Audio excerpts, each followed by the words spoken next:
ओम शांति।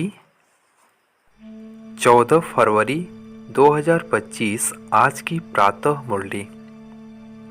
मीठे बच्चे, तुम्हें श्रीमत मिली है कि आत्म अभिमानी बन बाप को याद करो।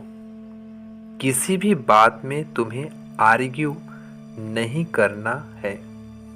प्रश्न: बुद्धि योग स्वच्छ बन बाप से लग सके, उसकी युक्ति कौन सी रची हुई है? उत्तर: 7 दिन की भट्ठी। कोई भी नया आता है तो उसे 7 दिन के लिए भट्ठी में बिठाओ, जिससे बुद्धि का किचड़ा निकले और गुप्त बाप, गुप्त पढ़ाई और गुप्त वर्षे को पहचान सके। अगर ऐसे ही बैठ गए तो मूझ जाएंगे, समझेंगे कुछ नहीं। गीत है जाग सजनिया जाग। अब मुरली के मुख्य पॉइंट्स।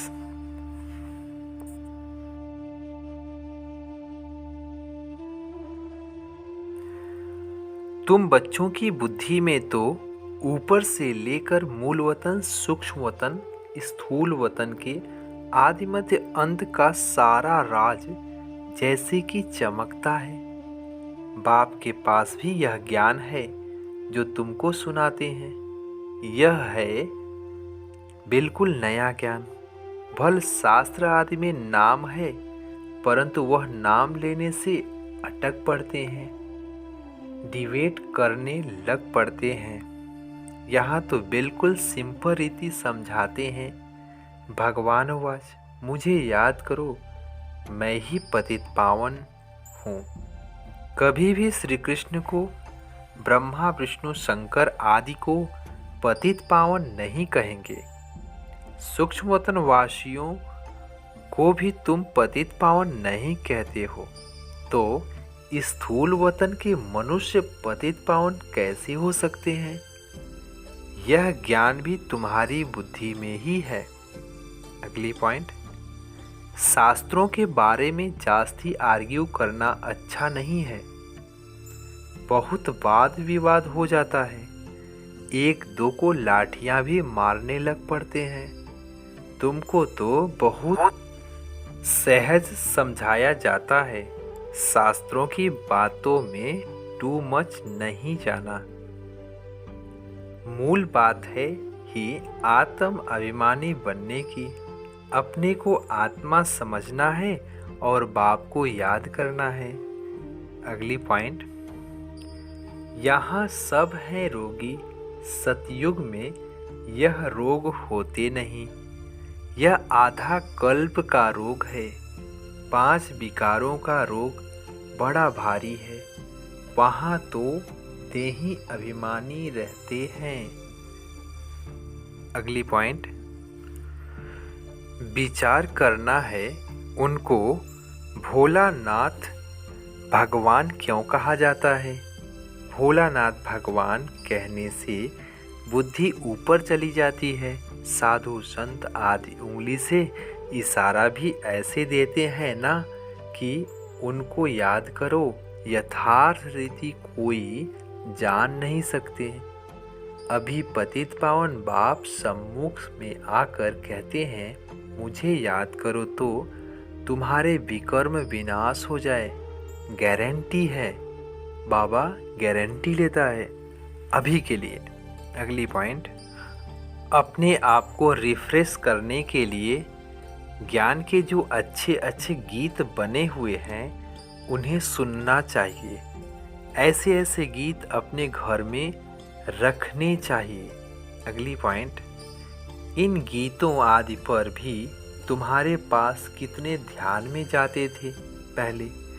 एक दिन आएगा जो इस ज्ञान के गीत गाने वाले भी तुम्हारे पास आएंगे। बाप की महिमा में ऐसे गीत गाएंगे जो घायल कर देंगे।